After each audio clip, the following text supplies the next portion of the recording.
Hello, and welcome to Smiley's. I'm Lee. I am joined by Mora. Hello, Mora. Hi. And you may notice a pretty face. It's Nathan, also known as Hello. Ladrac on Reddit. Hello, Nathan. Hi, thanks for having me. So A pleasure. I think I should mention that Nathan is one of our mods. So now once more we have like a, two mods and one host type of a situation here. No? Yeah, precisely. This is becoming something of a motif. So before we get into the who's who, let's get into the what's what. So this episode, the idea of this episode, because we're going to derail it pretty immediately, is essentially a quick discussion on chiefly, only Book of the Fallen books, albeit I know I'll probably derail it, about each individual's current favorite characters. So before we get into any more of that, Nathan, this is your first time, I believe? Yeah, this is in general my in first podcast. first time ever doing a podcast. So To get more into the details, how did you get into Malazan? How do you find us? I think people would know, but anything curious you'd like to share with us before we get into it? yeah, I just found Malazan in the same way I think a lot of people do. I saw it all the time come up on the fantasy subreddit and suggestions in other subreddits for the best fantasy series, so I picked it up. I only got through about a third of Toll the Hounds the first time that I read the series. I say it's because life happened and school happened, and that's true, but it's also because I just got bogged down in the first third of Toll the Hounds, and I realized I had read like 200 pages in a month and a half, so I stopped and took a break. And then after that, I picked it back up and I read everything in the Malazan world in 6 months. So I've since read Book of the Fallen twice. Nice. I'm quite impressed because 6 months used to be my pace, and then I got bogged down full of light. But yeah, 6 months is quite fast. I don't think I need to specify. Quick note. The idea originally was to do more books, but since each of us here basically read only the Book of the Fallen more than once, we're keeping it more focused here. So again, like I said, I'm probably going to be the one that derails it out of the Book of the Fallen into other characters. No. This is spoilers MBotF. As such, as Mora mentions, the spoiler scope for this episode is mostly Malazan Book of the Fallen. If I slip, please forgive me. We'll make a note of it. No. If you slip, you're going to do the editing. So I'm going to edit it out as well, hopefully. But yeah. So, without further ado. Do you wish Yes? you had spoiler tags on a podcast so that you could say whatever you want? I do. And just Somewhat, hide? yes. Yeah. Yes. Sometimes, yes. Oh God. So, can we just ask what is your favorite Malazan book among everything you read? Just pick one. It changes, Yeah. of course. Yeah. So right now, the current favorite. Yeah. But I think a consistent favorite for me is the Bone Hunters. I love just Erickson. It feels like crams 3 books or 3 climaxes into one book, and I love it so much. Yeah.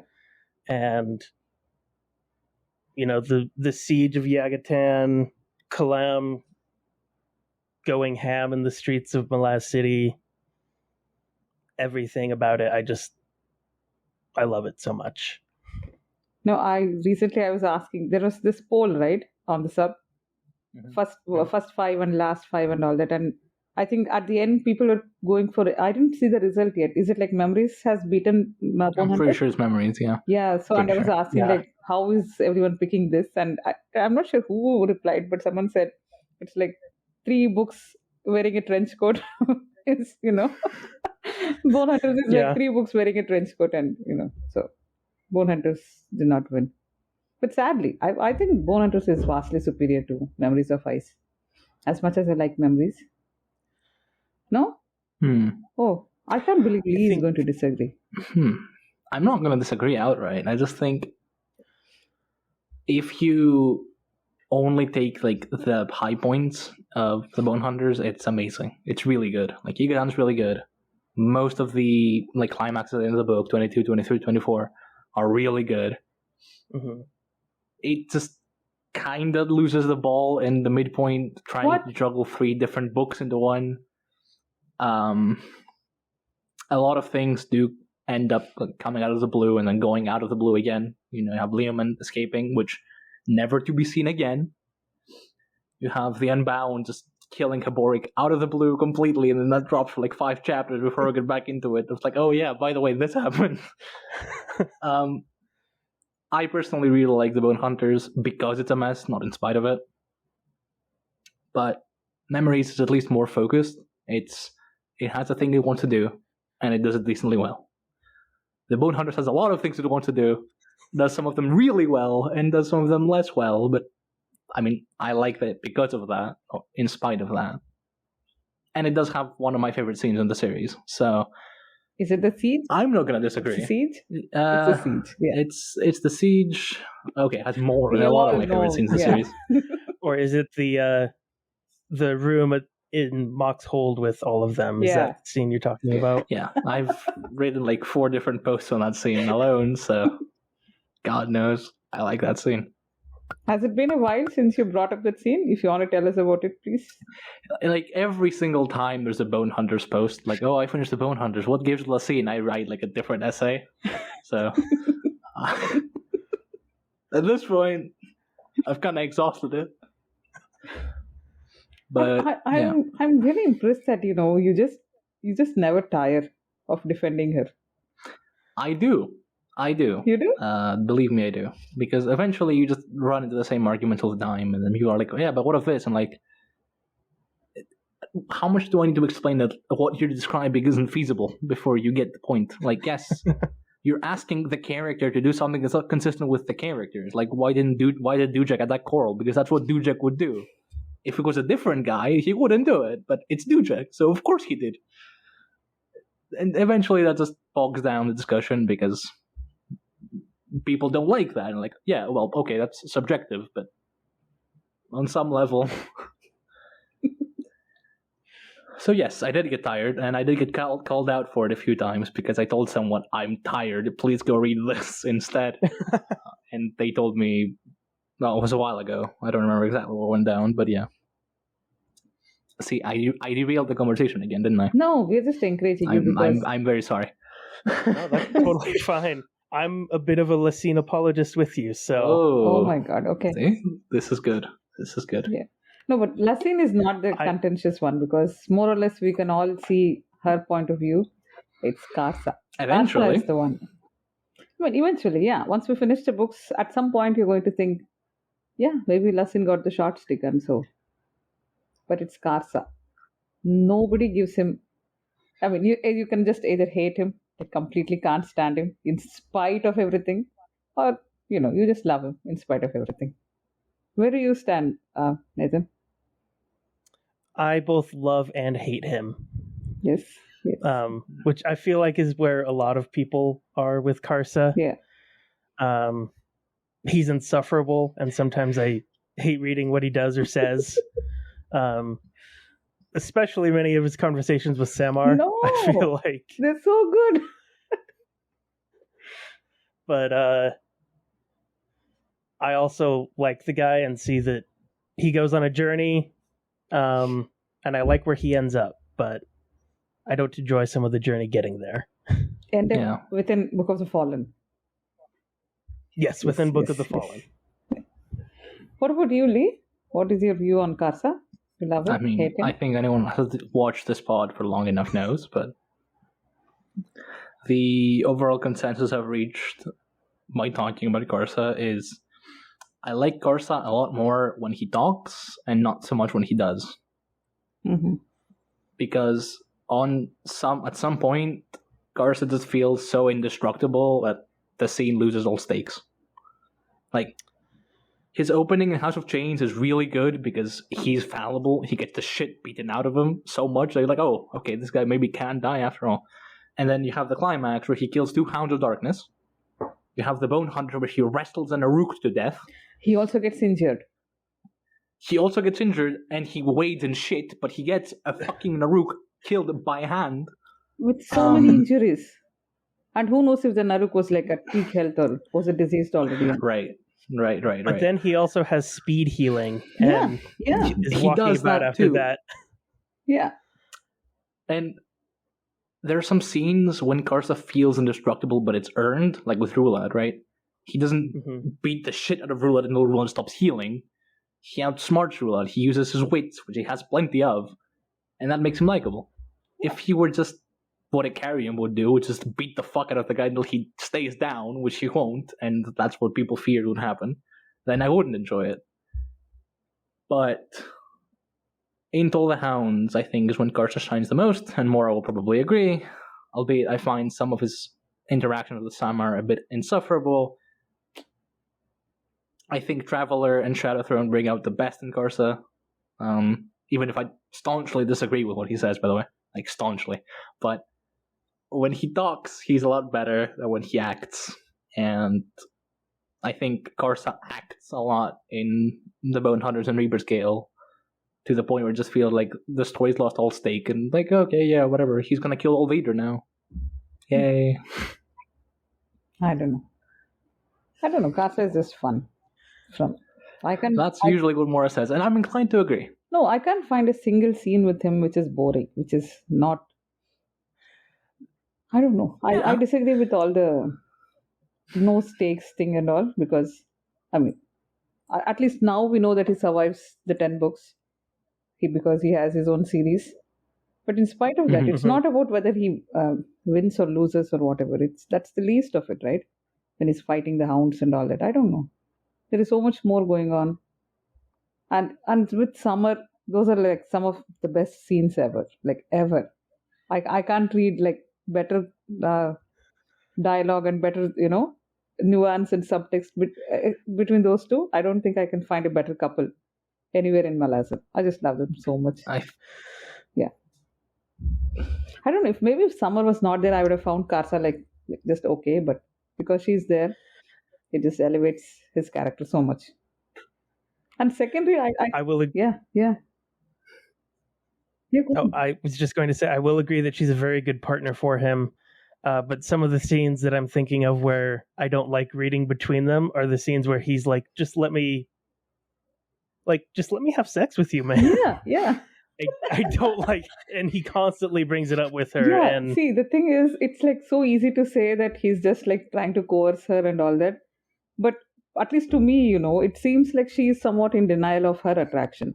Like, this is what stands out to me. Sure. For me, it's not just that she's really uninterested and he's just badgering her till she gives in or anything. It's like she does. Some people can be like that, she's just in denial, and he sort of sees through it because we know that he doesn't bullshit around. He's honest to a fault. So when I see that, it just makes me so happy that he's able to see through all that and just, goes for it. I don't know. I like it. Are we getting cancelled? I think we'll get cancelled. This is a concern every second episode of Smiley's, by the way, like getting cancelled because we say things that could be taken very out of context. It's like a motive that I keep defending all these horrible fellows, and yeah, I'm getting cancelled. Well, that's what you have to do in Malazan, right? Yeah. You have to defend the indefensible. So, speaking of indefensible people. Yes, Lee. Yeah. Who do you have in mind? I'm not gonna talk about him. You're not gonna make me talk about him. It's not happening. Nathan, what do you think of the new merciful Malik the Young? This guy. He's not the high mage. I mean, there are at least 3 high mages in that book, so without spoilers, there's just at least 3 contenders there. So my thoughts on Malakriel. Of course, I do subscribe to the obligatory fuck Malakriel. Amen. Yeah. But also, and this is where we're derailing, but we have evidence from a future book that he's not bad at his job. He's not. I mean, yeah. So I don't know how much we want to go into that since we're sticking to Book of the Fallen. Even within Book of the Fallen, I think he's doing a fairly okay job. Nothing's happened. The kingdom hasn't like imploded into itself or anything. It's still going strong. So He's good. He's good at his job. He took it from someone who, couldn't keep it. I'm not saying anything. You can't coerce me to saying anything. I plead the fifth. Which country do you live in to plead the fifth?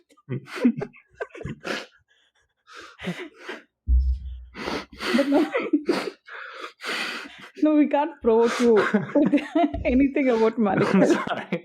Sorry. Right. Yeah. So he's competent in spite of his.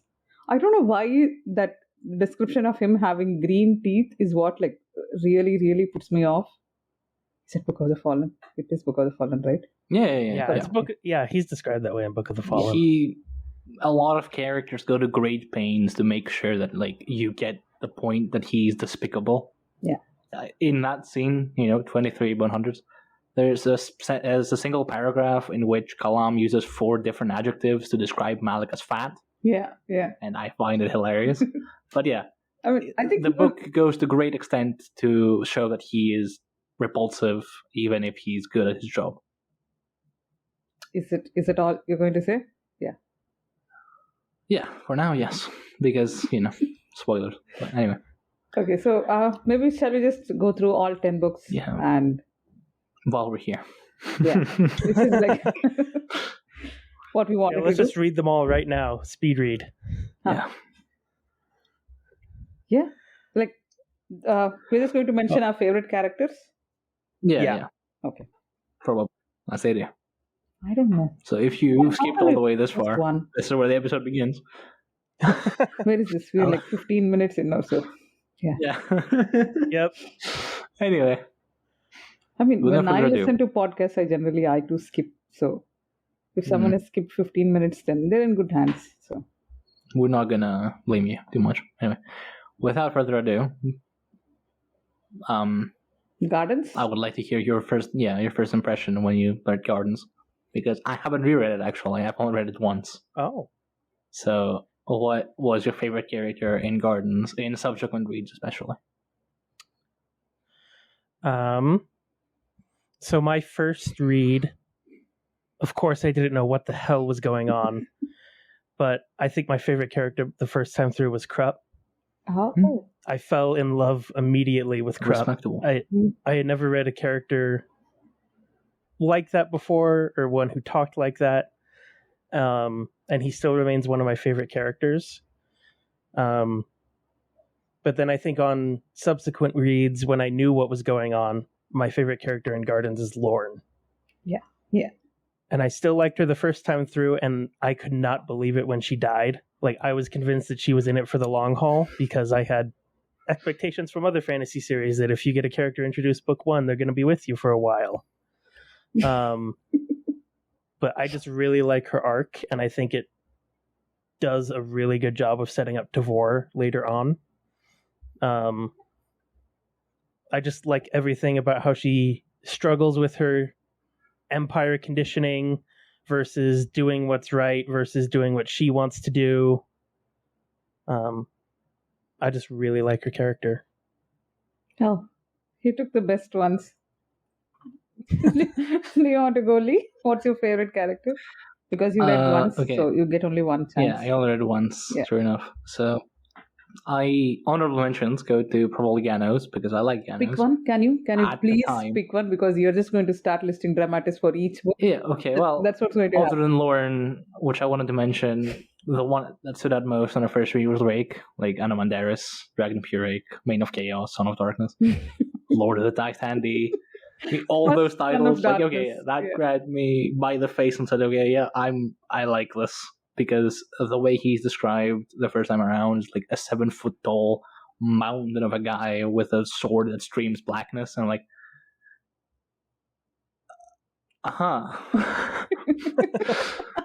and yeah. No, but I think what stood out to me about Rake, at least in the first book, was, in spite of all those descriptions, and then you see him going to this garden party dressed, trying to dress as a dragon, yes, with a mask of a dragon. I found it hilarious, and he's like described so chill, right? Like he just sits with Baruch, sits at the fireplace, and just casually chats, and I don't know. It was so much fun to see him so balanced. It was not like he's just going around, just killing people and all. Okay, so you guys all got the best ones. So I think I'll stick to my favorite. The first time was Tattersail. Just I don't like her character anymore. Like I can't stand it anymore. But at that point, Tattersail was the draw for Gardens for me. I just like the idea of everything about her. Like the first page, the first description about her. I just liked it so much. What? I don't think I have anything more to add. Like Tattersail is Gardens for me. Yeah, that's definitely fair. So I think we touched on like most of the good characters in Gardens are Curtis and Ganos. No, in spite of all this, like Lorne is actually my favorite. But since you took it, Lorne is really good. Yeah, we actually had an episode. We did an episode on her. Whoever is editing should put the thing at the top. Ooh, yeah. Whoever's editing, I wonder who that will be. I mean, I honestly don't know. I'm stroking my non-existent beard and thinking, but yeah. No, it's my turn actually, but then I don't know if I have the time. If I spoil anything, I get to edit it. So yeah, you get to. But yeah. You're welcome. I did also want to give a quick honorable mention to Circle Breaker. I think Circle Breaker has one of my favorite like small single book arcs in the entire series. Yeah. Oh yeah, Circle Breaker was good. True. But Krupp, I couldn't stand Krupp the first time I read him in Gardens. Krupp gets really good memories, but in Gardens he is hit or miss. You either love him or you hate him. I just couldn't stand him, and then when I saw that he's coming back in Memories, and I was just so tired. It was still his scene with the Maib. Yeah, I couldn't stand him.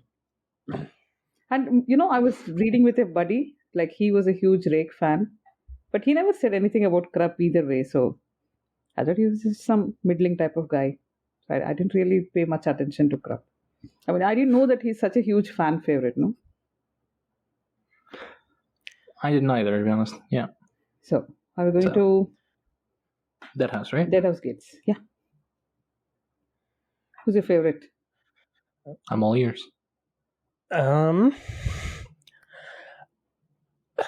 It's so tempting to say the obvious answer of Coltane. Oh. But I like Coltane, but I'm not as big a Coltane fan as some people are. Maybe that's just because I connect a lot more with characters that I get to see inside their head. But I think my favorite character in Deadhouse Gates might be Kalam, actually. Oh. Okay.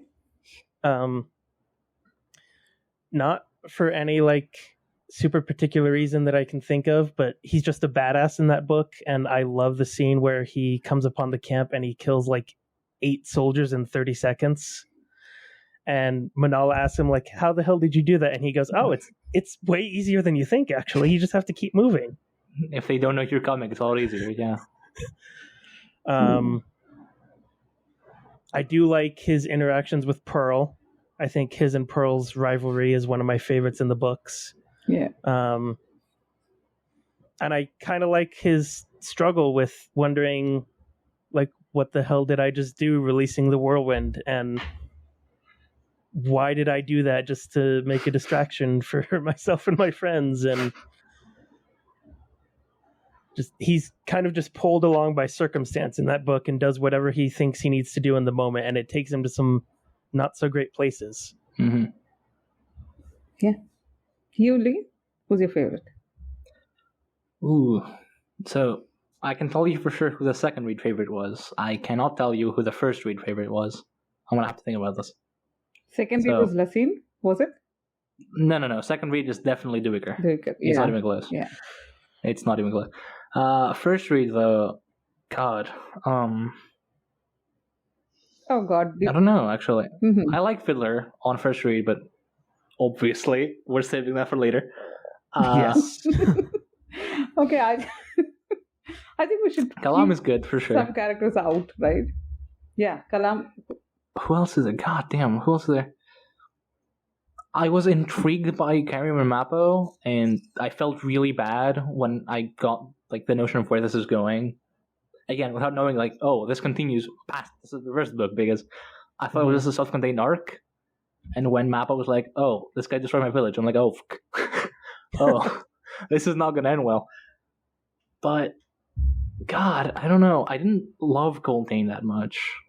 I mean, I liked him for sure, but I didn't love him. I didn't particularly like Felicin until House of Chains. Sue me. God, I don't know. Oh my god. Probably Absolar, honestly. I might have to go with Absolar. But there's Bone Hunter, which I kind of want to say, but I don't know. It's difficult. I'm going to go with Absolar. I mean, you can... Oh, you just... Yeah. You just saved Absolar and Fiddler for later, which is what I was doing as well. Yeah, I was like, I need to pick somebody, but these guys get a lot better later. And yeah, my first read through of Dead House, I think I said in my Reddit post about it that Fiddler was just kind of there, and he was now Fiddler might be my in that book. Yeah, and now he's maybe my favorite character of the series. So I mean, if Fiddler was just kind of there in Dead House, he was non-existent in Gardens, which Yeah, he has like one scene there. There was. Yeah. But even in Gardens, we sort of know that Fiddler has he has a bad feeling. Yeah, the talent. And yeah. we He has sort a of bad feeling, know that even then, yeah. Okay, Dead House Gates, my favorite has always been Felicin. I read the book just for Felicin. I mean, Coltane is there. Coltane is awesome. But Felicin takes the cake. Dead House Gates for me is not enough about Chain of Dogs. It's much more about Felicin's story. I know. I mean, as impactful as everything else is, it's just, I don't know. And because I keep replying to everyone who hates Felicin on Reddit, so it just keeps reinforcing. I try so hard not to get involved because, people they're entitled to have their... They can have opinions, but not the wrong opinions. Yeah, I try not to go into that thinking, but sometimes it's just, I just can't stand it. So, and yeah, it's like a self-perpetuating thing. So I keep defending her, and then it gets worse, and then I keep defending her, and so now she's like my total favorite character. Yeah. But it's gone down a lot. I don't know how long you've been hanging around. When did you start, Nathan, start reading Malazan? Oh, I have such a bad memory for when things happen. I think it was mid 2021 that I first picked up Gardens. Okay. Yeah. That was the first time. Yeah, that was the first time. But I stayed off the subreddit except for like posting about books or asking questions until I had finished the full Book of the Fallen, and then it felt safe enough to go on. Mm-hmm. Oh God! As a mod, is this how you see the sub? Because I think it was quite spoiler free. I enjoyed interacting with people even then. It is very spoiler free and it's very good. It's just my own paranoia of not wanting, like. So this is skipping ahead a lot and derailing the conversation, but the only thing that I had spoiled for me was Mappo's death, because I would be very careful and think I was so careful looking on the wiki online, and it separates it by books, and then it was literally like 20 pages before it happens too, and I scrolled down a little too far and my eyes just caught the line like Mappo gets killed by Calm, and for some reason I think that's taken away a bit of the impact of that death for me because that got spoiled. I don't remember. I got only one thing spoiled for me. That was that Quickburn had like more than 7 warrants with him. I didn't even know that it was like souls and all. After I finished Gardens, and I was so impressed with Quickburn having like 7 warrants or something, and then someone said, "Oh, this is the least of it. He has much more than that." And then people said, "Don't read all the comment replies here and all that." But that was what 3 years ago. I think we do a much stricter job now because there are so many of us. Yeah. Yes. And I think we are getting more stricter and stricter. Don't you think so? Sometimes I feel that, I mean, even people who ask for spoilers don't get spoilers. That's what I've been seeing. There are people who say, just spoil it for me already. Just tell me what's going to happen in this book. and people are Yeah. like, no, Yeah. we're not going to spoil it for you and all that. Yeah, that's It's a bit, as a community, we've all become that way. So, Yeah, which is a good thing, I think, that it's nice, yeah. everyone is so careful about spoilers, but I also feel like if someone is really just asking for it and wants to know, then they should be able to know. They should be, Yeah, exactly. for sure. That's what I feel. But, it's so hard because nobody's ready to do that. Nobody wants to tell that this is what is going to happen in Toll the Hound, and then this is why you should keep reading it. It's just like, trust us, just keep reading. I don't know. I mean, it's all anonymous, so you don't know exactly how much this person wants to be spoiled, right? Yeah. So memories of ice. Yeah. I got That's where it gets really hard. Is it? It's so Oh, easy God. from now. Which series is Really? it? Oh, it's tied between two for memories for me, and it's Whiskey Jack and Quick Ben. Okay. Um, Neither of those. I think for I me. may go with Quick Ben just because of your comment about him having multiple warrants. That scene of him with Bachelin and Yeah. Colwell Broach, where I think he unleashes like six warrens at first, and then he's like, "You should have held back on at least half of what you have," and he goes, "Yeah, I did." I love that Quick Ben is so egotistical and confident that he finds out that the world is ending, and he's like, I'm going to do this all by myself, and I'm not going to worry Whiskey Jack, even when he asks me, why the hell were you sacrificing a goat on a burrow mound?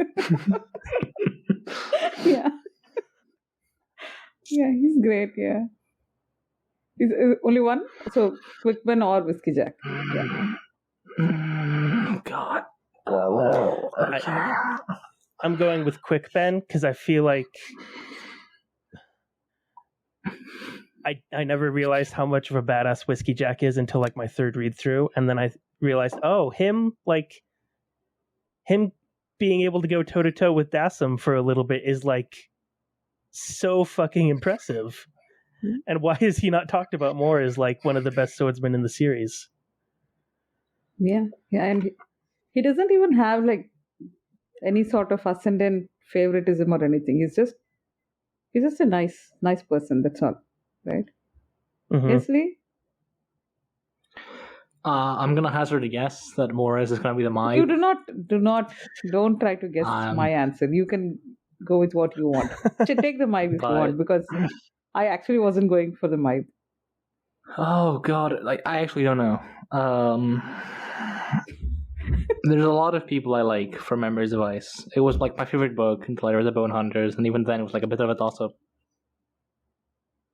And I like Baron because halfway through Memories, Ganos' balls just drop and he just goes, "No, you're not going to manipulate me." Expression Lee brings up each time we talk about Ganos in Memories of Ice. That's what happens. He goes from like a wimpy bitch boy that, I came back from the dead. Oh, well, shrug, to a genuine badass that goes on to kill gods later.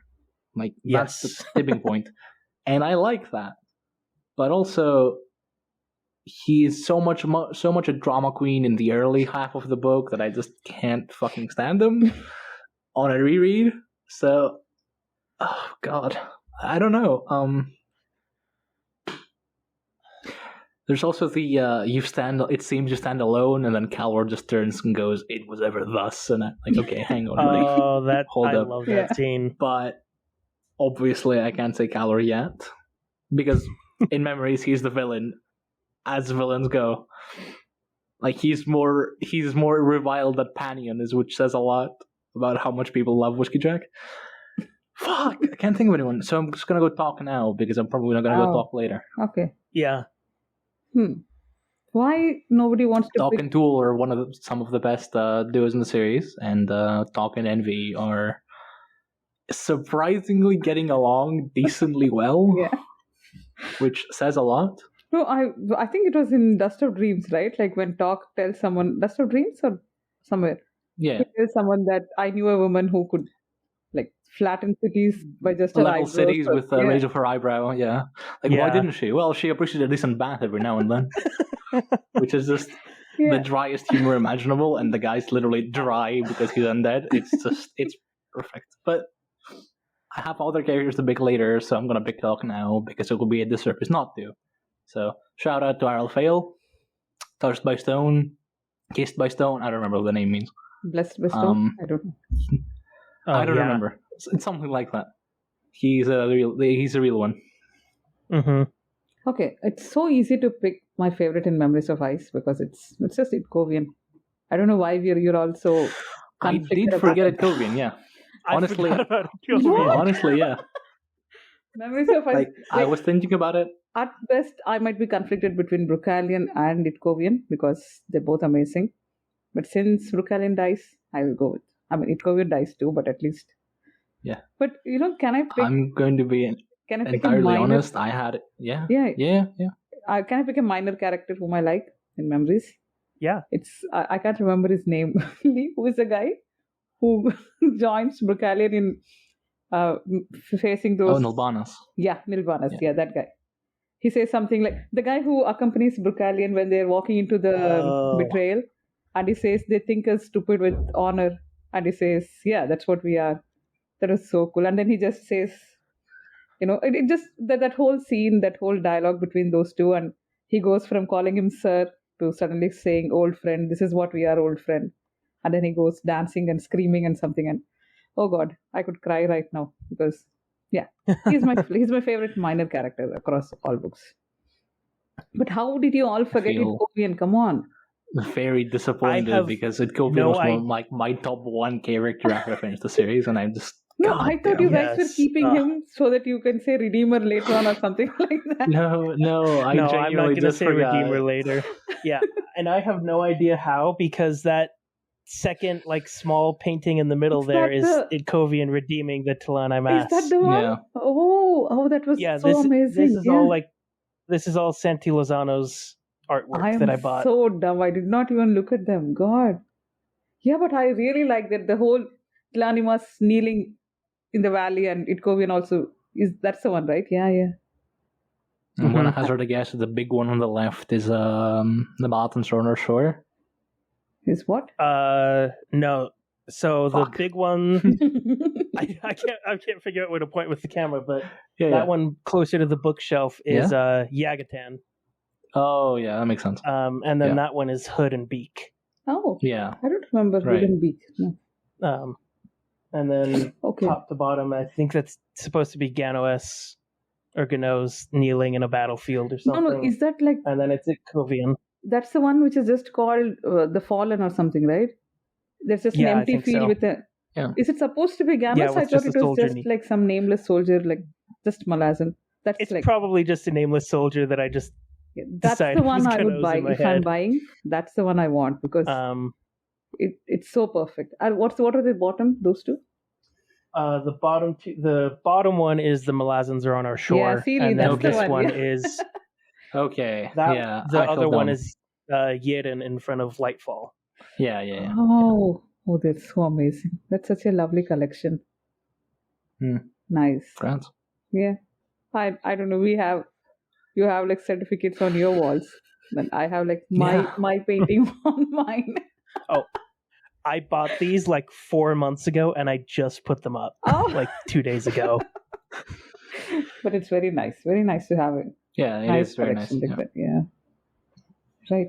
So, Itkovian. You guys have Itkovian literally hanging there and I feel like I'm disappointed. I feel like I won this episode. I have no idea how because I think Itkovian was my favorite in Memories the first time that I read it. Yeah. Itkovian was my favorite in the entire series, period. And it's just God. But I don't know why I didn't say the Maib because I do like Maib, but I don't know. Itkovian just outshines everyone. So, and I really like the way Erickson brings him to be sort of neither here nor there. It's very neutral. He just starts out as someone whom you really don't know because I think we see him through whose eyes? Mostly we see him through the Destroyant's eyes, right? What's the guy's name? The third Fenner boy. Karna does, but no. You generally have Itkovian's POV early on. Yeah, you're in his POV a lot. Oh, is it? Okay. I don't know. At least maybe the first scene we see him through Karnadas, I believe, when he's standing and looking out, and they both walk to the I think Montrose Road. Yeah, he says one of the very first scenes you meet at Govian is that, and then you have Gruntle meeting him when they get a dive with a chain, and then you get Govian's POV. Okay. Yeah. It takes some time to know that exactly what this guy is made of, right? It's Yeah. otherwise he's just a scholar warrior who just does what he's told and all that. And yeah, it's set up like Brucalion is like the ultimate hero. Oh god. Oh, don't remind me of that scene. Yeah, let's move on. Let's move on to House of Chains. Fun stuff. Yeah, who's your favorite in House of Chains? I'm not gonna take Karsa from you because I actually don't think it's Karsa. Yeah. I actually, on this third time reading House of Chains, I was kind of not dreading, but not really looking forward to the opening, like the first book with Karsa. I found myself really enjoying it, but I think my favorite in House of Chains is Fiddler. Just because I have to say him at some point. I think he's my favorite character in the series. And the scene where that first started, where I first realized that I loved him, was when he finds out that Whiskey Jack is dead, and he kind of walks off into the desert on his own. And then finds Temul, yeah. Yep, Temul is there, just wondering how he's going to lead the Wiccans, and Fiddler still finds it within himself to genuinely help him, and he really does a good job. And from that point on, Temul just becomes like a badass leader. Yeah. Can I just bring up like old history? Because when we did an episode on Karsa, our second episode. Was it our second? No, wait. No, somewhere in the middle. Second was Karsa. Yeah, it was like later, but we did an episode on the themes of House of Chains, and one of them was like Fiddler's compassion to Temul. We were like, no, we can't bring that up because like he's so much bigger later, and now he's some guy that's just re-enlisted. No, we had like a huge. I don't know. It was actually an argument, right? I don't think it was like civilized discussion. Dumbing it down a little bit, but yeah, we weren't particularly civilized about it. I'm gonna be honest. He was like, Fiddler is the most compassionate character in the entire series. I was fairly exasperated. Yeah, you can't say such things when you want to stick to like House of Chains spoilers. Like you can't just out of nowhere say that Fiddler is the most compassionate and all. I don't know. It was very weird. And I would agree with you on that. I think that he is the most compassionate. Yeah. Or one of the most compassionate. He definitely is. Like, I don't disagree with it. I just had a thing that, when you're talking about spoilers House of Chains, it's not fair to say that he continues to be the best. And I actually had an argument that Karsa is the most compassionate in House of Chains. Yeah, that was my argument. Right? I think so. Because he kills Bedithel. I don't remember that. Yeah, sort of. Yeah, my whole thing was that at least Karsa had the thing to end whatever exploitation was going on, because everyone else decided to turn a blind eye. But he's the only one who did the right thing, regardless of consequences. Heborik, Shaik, everyone, they had their own agenda to turn a blind eye to whatever Bedithel was doing. And Karsa is the only one who stepped up. So that was my argument, that he was the most compassionate in House of Chains. But yeah, we had a lot of argument back then. I think we know who Mora's favorite character in House of Chains is. Do we? Do we know? I don't know. Do we? I think it's still up in the air. Maybe it's Bayroth, because honestly, I was so hoping that Bayroth would be like the guy. But it doesn't get easier, right? As you say, even on a reread, that first section of Karsa, doing all his rape phase, it's so difficult to read. It's so hard. It just doesn't get easier. I don't know. Mm-hmm. It doesn't get easier for me until Torvald shows up. Yeah. He's quite insufferable till then. But yeah, House of Chains, Karsa it's so sort of over the place, right? There is so much happening in the first, and then he goes on like adventures, finds a horse, comes back, kills everyone. And then doesn't he say something to Tavor at the end? Like, was it in House of Chains? Yeah, the Malazans are my enemy, and he just rides off into the sunset. And Tavor has like this very dry, I'm sure, like, I'm glad or something. No, an extremely dry response to that. And just nods, like, yeah, thanks. right. So House of Chains is done. What's the next? Midnight. Do I not don't get a think Lee turn? said his favorite. Do I? You I don't get a you turn? didn't. Okay, I'm sorry. I'm sorry. Oh, you did not. Yeah, sorry. Okay, so first read is arguably Felicin, simply because of how much I like her more in House of Chains than I did in the House Gates. God, I also second read of House of Chains was when I realized that Cuttle was in the Chain of Dogs, and oh, that's where I know the guy from. Yeah. And haha, that's why I like him more. But I don't actually know who my favorite was in second read of House of Chains, because I did partly enjoy Karsa more. I don't hate to say it, because there are stakes to his, and he has some really cool scenes in Shake's camp. But fuck, I don't know. God, Who else is there in House of Chains? What about Heberic and? The one I want to say is Leandris and Casa, but no one knows who those are, so I'm gonna just move on. The ones within the Jade Giant. They're the ones Heberic within the meets- Jade Giant that just spill the beans of the entire series thematically God is dead in 2 and paragraphs. all that, yeah. It's the god is dead, and it's the stepping outside of oneself that grants a mortal with virtue. Order, kneel before order, you blind fool. Order, I was speaking of compassion. Yeah. And that's the rest of the series Yeah. in House of Chains, chapter 20. And it's oh, yeah. How do you but- remember chapter numbers, man? My You just God. taught me that right now. But I just realized that right now. to be fair, the first person to bring that into my attention was Nif, Nif, so I cannot claim credit. But yeah, Nif has the knack of Fuck. picking up these extremely tiny things, which are very important. yeah. So you still haven't picked Heboric is one? nice in House of Chains, but he's not my favorite. I actually quite like Liam in House of Chains, honestly. Really? Not...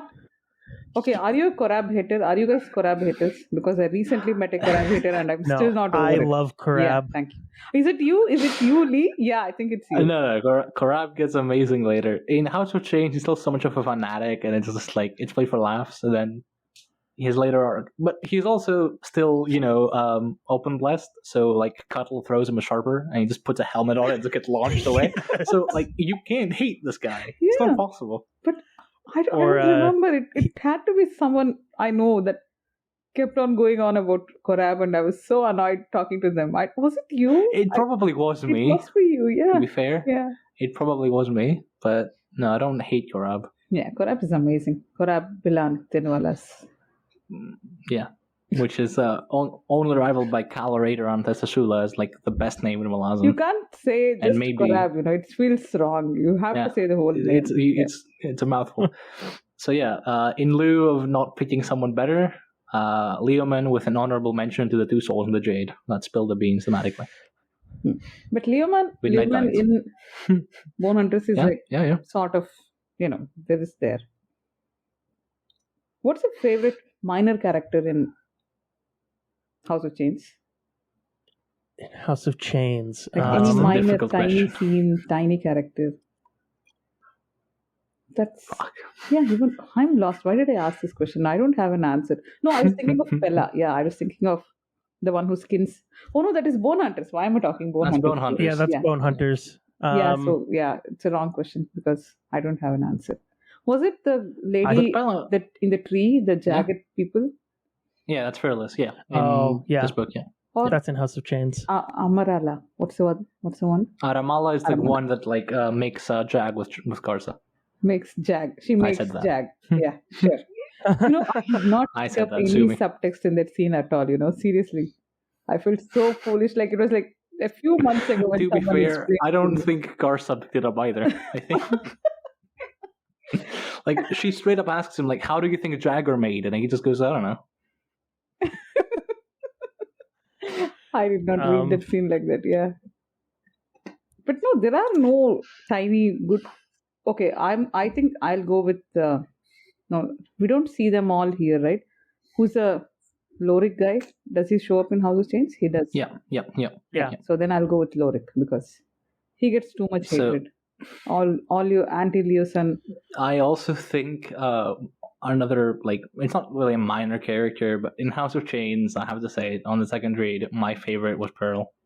yeah. I can't not like Pearl. Yeah. Pearl and Lostara together are amazing. Haters will say Pearl doesn't deserve Lostara, and haters are wrong. Okay, You know who you are. Talking about Zil, because in his latest There's summary, a footnote on the latest read along that says, he doesn't deserve her. But, these guys all hate Pearl. I don't know. I don't like them because Pearl and Lostara are so good. But even you are so happy that Pearl died or something, right? I think you were also I'm not standing in happy it. about it. He got salami, I and I'm so happy that Pearl died and all that. Yeah, he got filleted by Absalar. Yeah, see, none of you say anything nice like he got killed or no, he got what? Salami, he got whatever. I was happy that he died. I wasn't happy that Lostara had to be the one to Why kill are you him. all happy that Pearl died? What did he ever do to any of you? Other than try to murder Kalam a bunch. Kalam does not deserve any all this love. What has Kalam done other than being Quitman's friend? Like seriously, he's quite. I actually don't like Kalam. That's what I realized. Kalam is a character that I like based purely on his badassery. Yeah. He's this at least when his sections with Minala comes up later on, and he has this thing of that stick of being a bored married guy, and it's so boring. I can't stand it. I don't like Kalam really. I mean, his badassery is all to one side, but this he's quite uninteresting. No, I don't know. I am definitely losing viewers this time.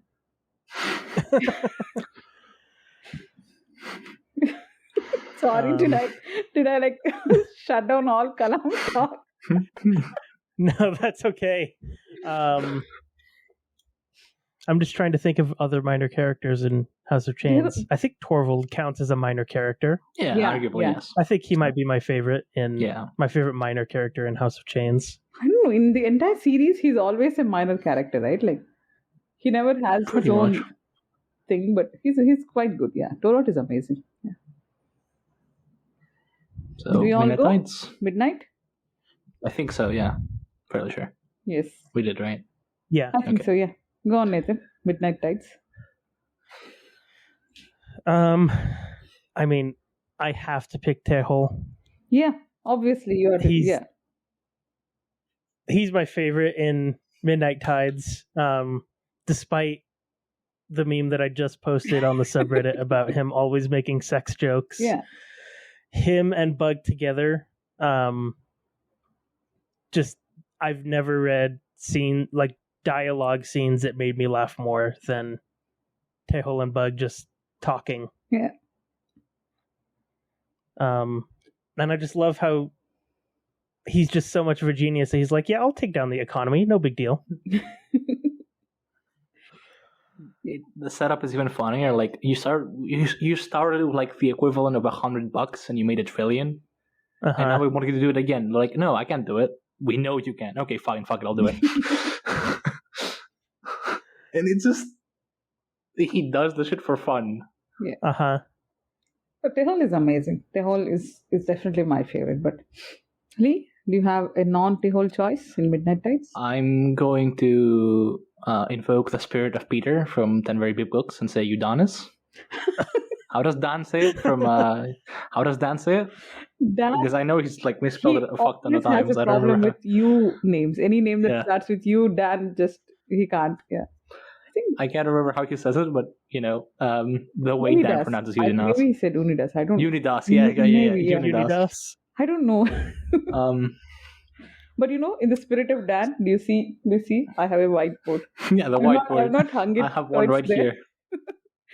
I have one right here, and it's all the Theist stuff from Forge of Darkness. I need to read it. Oh man, it's still the Theist stuff. Okay. Yes. You had an exam and you never used it for anything. No, I don't have proper markers, so There's no point. No, okay. But anyway, But Fall of Light, first if read. you want, I can use it. I'll not hang it. I'll keep it for another few months, and we can use it. Yeah. First read, I think I have to agree with Nathan because I really like T-Hole on the first read. It falls a bit flat on the second read. So I'll say Hudinas and probably Rulad on the secondary. How can you pick because two? I really like Rulad. Like I don't have anything now. I'm being unfair. I mean, we left Troll out there. Yeah, I was going for Trull now. We did. Yeah, thank you all. Maybe the next time we do one of these, I'm going to go first. And I'm going to pick all the best ones. That'd be more fair, I think, yeah. No, but Trull, Midnight Tides is... I mean, it's mostly because of his later story. Because in Midnight Tides, Trull is sort of, I don't know, not...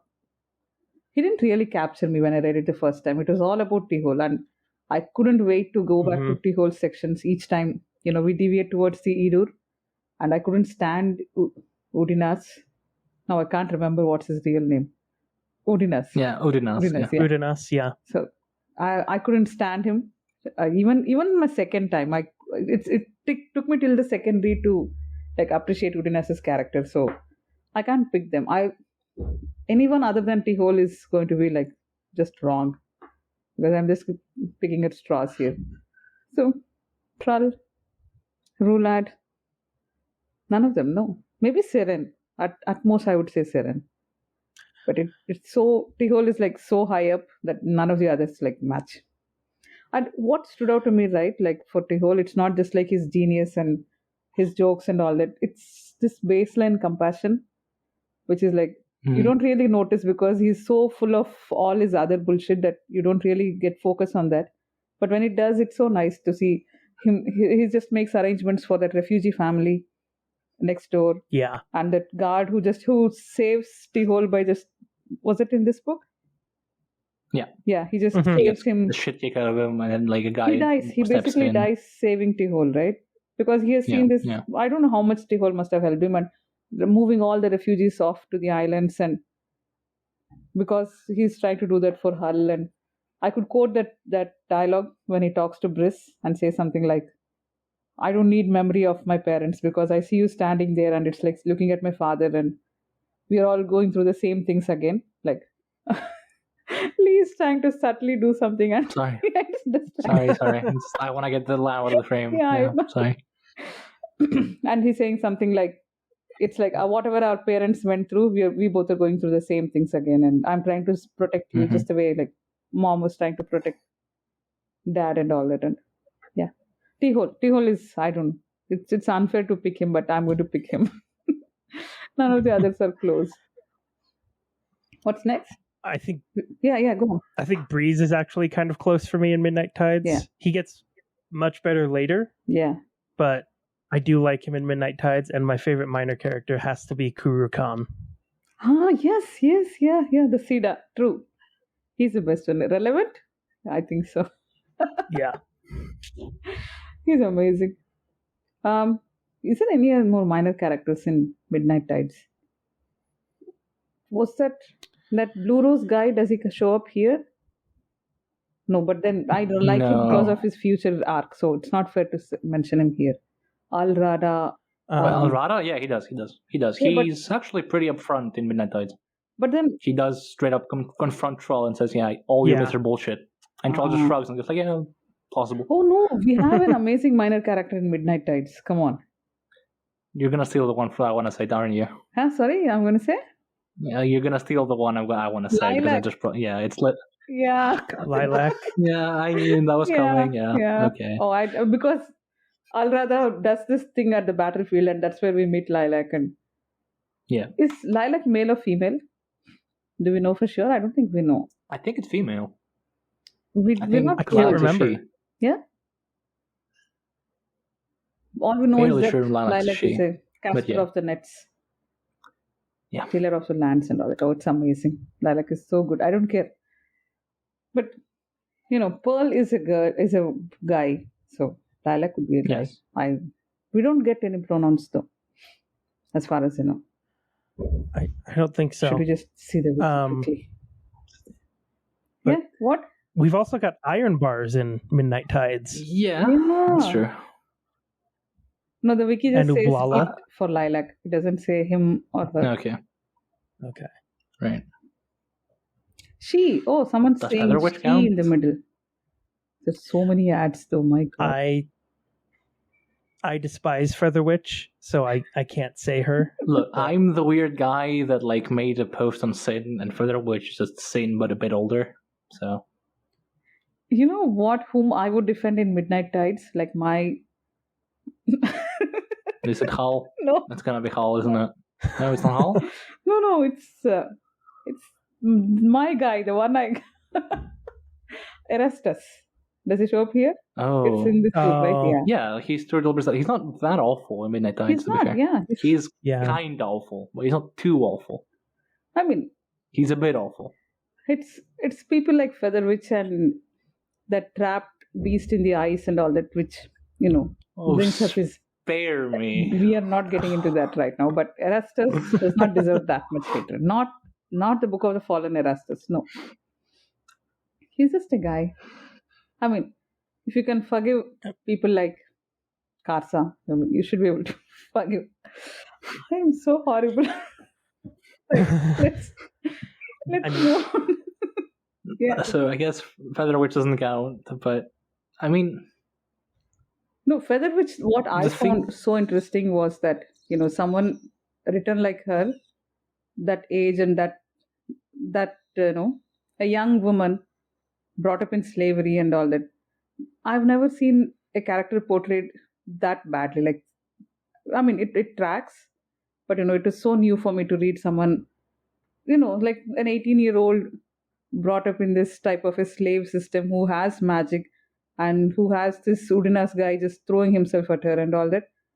She has absolutely nothing good inside her, right? So you have I like just Baru on like the it one so hand much. and then Featherwitch on the other. Yeah. That was so good for me to. I was so interested in reading about Featherwitch because it was very new for me. To be somewhat fair, the information you have about Featherwitch in Midnight Tides is very limited. Yeah. Like you don't know Yes. basically anything. And then you learn that she doesn't even know much about herself because like in Reaper's Gale, Erastus basically brings up that she was sexually assaulted as a kid and she doesn't remember it. Yeah. Which kind of explains why she's so horrible. And then you have Breath, who has like memories of what if Featherwitch wasn't awful. But she's a bit despicable. I'm not going to question that. She's pretty awful. But she's not that awful. I mean, if we're going to defend Erastus, I'm going to defend Featherwitch. No, That's all I'm gonna say. Does it I matter? do not blame her. I don't blame her. I just find that writing so interesting because it's not often that you get a character like that. That's all I meant. Mhm. It's like jaded old people who tend to be bad and evil and all that. Not Yeah. Yeah. Especially since like 3 books earlier we got another teenage girl brought up in Right? kind of similar circumstances, and lots Mhm. of people have compassion for Fellison, but not for Featherwitch. yeah, but that's true. That's true. Yeah. Like, I read a comment once and went like, wait, people like Sin? And I'm like, hang the fuck on. I'm getting a lot of dissonance here. But yeah. What's next? Did we all go? We all had a chance? I think we're good. Yeah. It's Bone Hunters. Bone Hunters. Yes. Yeah. Fiddler. I think we could just go to Reaper's Gale. Yes, it is Fiddler. Yeah. But also Apsalar for me. Apsalar's arc in Bone Hunters is one of my favorite of the series. Yeah. I love her scene on the boat with Squint. Yes. Um, This comes up each time we discuss Bone Hunters anywhere. Like anyone talking about Bone Hunters, that scene stands out. I wish It's only Sandy fair. made a painting on that, of this boat scene with Squint and her. That was amazing. Yeah. Yeah, go on. Sorry. Yeah. That's one of the smaller quote unquote smaller scenes of the series that impacted me the most. That, and then does Cotillion show up right after that Yes. and talk to her? That whole scene with her and Cotillion and her just like breaking down. Yeah. that's when I first started to go like, okay, maybe Cotillion is actually a pretty good guy. Yeah. Where does he go and heal Lostara? Was it also in Bone Hunters? Dust of Dreams. He possesses No, Lostara Dust of Dreams. not that. The one where I don't remember if he heals her. When does that It's Mogora- probably yeah, House of he Chains steals if he her does. out of Yagatan. that time. Yeah. Oh, I don't remember. She I'm sorry. wakes up But and yeah, I'll he's trust you. standing at the window and says something about the moon because that's when Mogora was doing her ritual, and the moon seems closer. Yes. Don't remember, honestly. What I do remember from Cotillion in Bone Hunters is him hanging off a sky cube eating an apple. Yes. And then just like, you think this is funny? Somewhat. And Kalam's like, get me down. See, this is why yeah. But anyway, Cotillion, I think I started liking him even from back then. And he's such a good arc, And isn't it in House of Chains that he shows up at the gate when Anderis dies? Yes. Yeah, that's when Cotillion comes and he picks up. Then he just Hall. starts killing Eater, and then he picks up Hall, and Hall. like Gutter picks up Absalar, and they walk side by side, and it's like, yeah. Mm-hmm. Oh, that's so good, man. Yo, Cotillion is amazing.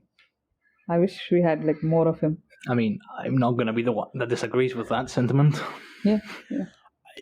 I did just remember the moment in, I think it's House of Chains, with Kalam gets in trouble and Cotillion shows up, and Kalam walks out of there and goes like, shit, I thought I was the best assassin in the world. Yeah, I think we were at Bone Hunters. Yeah. In case it hasn't become overtly obvious, we do quite like Cotillion in this house. Yeah. So, did we pick Bone one Hunters. other than Full Fiddler? Nathan? I mean, I didn't. Yeah. Oh, wait. yeah, We did pick Absalar. Nathan. I picked Absalar. Absalar, Yeah, right? sorry. Yes. And you? I picked Fiddler, but aside from Fiddler, because I'm not gonna. Okay, this is gonna take some thought, actually. Yeah. Oh God. There's a lot of characters in the Bone Hunters, as we discussed earlier. You get like 3 books in one, so.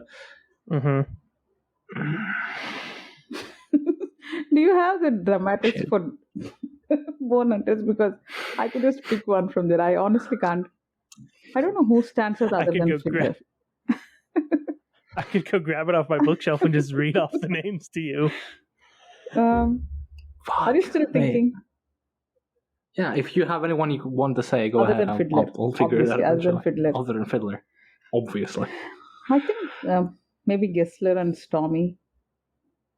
But no, I think I'll go with Korab. No, it's Korab. Did I go Korab again? Like, is this my second time picking? No. But then No, you went Karsa and House of Chains. So. yeah, so it's Korab, Bilan, Tenualas. That the whole thing with him dragging Fiddler out, and then Fiddler saying, "I've never been in better hands," when Kalam tries to take him. Yeah. Oh, that was just so good. Yeah. Tonight I'm a Malazan. He asks silly things like, "Are you guys going to eat children now?" and all that. Yeah. I thought I had to spear a baby to join your army. Korab, the sliding bed is a 7th cities invention. Wait, really? Yeah. Gosh, shit. I seriously can't think of anyone. I think you can go with Sin. Why not Sin? Sin doesn't get an arc in this book. She just takes the fire and then fucks off into Masan's. Then is it like Faraday and Salt? Yeah. You know, the one who has a good arc is Faraday and Salt. She kills Joyful Union, and we still love her. Like, at that moment, there was a post recently, right? Somebody was so pissed off that Yeah. showed up and just stamped Joyful. But no, she's very good. I seriously cannot think of anyone that's like major enough to mention. There's that hardly isn't anyone Fiddler. major enough. Like, Fiddler is the one. Do you want to go with Tavur? Gods below. I'm thinking about it. Yeah. Probably, because I want to save the other for later. Who's the other guy? The Gamut? Gamut's dead by this point. Yeah, Gamut Gamut's has in other House of chains. Chains. And he's lame. He's very lame. Yeah. I could keep talking about Absalar in this book while you think. Yeah, I please did proceed. think Absalar earlier, but yeah, please Oh, go is it ahead. why you're so I lost? should have saved Absalar for this. I mean, I love her just doing the shadow dance in Malaz City, and is it Pearl or someone turns a corner and there's like hundreds of dead claws in the streets. Yeah. I love the fact that she saves Quick Ben despite him not liking her ever and them not really knowing each other. She still disobeys Cotillion by going in and saving Quick Ben because she wants to and because she cares. Yeah. Is at the end of Bone Hunters, does she go off to that inn? Or is it at the beginning? Yeah. It ends at the inn, and I think it's... Yeah. It begins at the inn and ends at the inn. Yeah. And then Aragan is there. Is that his name? The cameo. Is having a headache. Yeah. And Braven gets like a knife put under his eye because he like catcalls Absalar basically. Fuck. You know what? For a major character, I'll pick Ganos because I didn't pick him earlier, and if I don't pick him now, I'm never going to pick him. And I like his arc in Bone Hunters a lot. Yeah. Tavor is up there, and there's like every minor character in the Bone Hunters that I want to pick because like there's 10 of them. So just Ganos for obvious reasons because the don't mess with mortals line, the killing polio thing, the high fist. I think you just saved the world thing. The making a deal with Hood. I hope this works card. Yeah.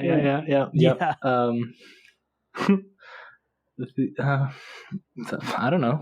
Okay. I mean, so Ganos and Bone Hunters. Yeah. Okay, good. Do we go to the next one? Reapers? If you like, if you don't have any minor characters to mention, sure. Yeah. What's your favorite name? Yeah. There's so much that happens in Bone Hunters that it's hard to think of everything that happens. Everything is like mild because everyone gets so little screen space. Yeah. Except like Fiddler. Yeah. I'm only going to put this once, and this is on record. What? And I hate myself for saying this. Yes. Right? But one of the best side characters in the Bone Hunters, as far as writing quality goes, fuck me, is Malik Rel. Okay? I'm only going to say this once. But the way he's written in this book is impeccable. Because he turns himself in the last book. Well, 2 last books. Yeah. And then Pearl turns up and is like overtly threatening the guy. Like, you better go talk to Corbolo. For the good of your cult. Just be nice. Just be a good lad. He's basically threatening people overtly and more subtly. He is commanding the Clawmaster. I just fucking hate him, dude. I hate him, but he's so well written. Okay. Is it out of your system? Yeah. You feeling better? It is. Yeah. Yes. Okay, good. Now we can move on to Reaper's Gate. Yeah. Okay. Who's your favorite, Nathan? This is one of the toughest ones for me. Actually, no, it's not. I just looked at my list. It's Beak.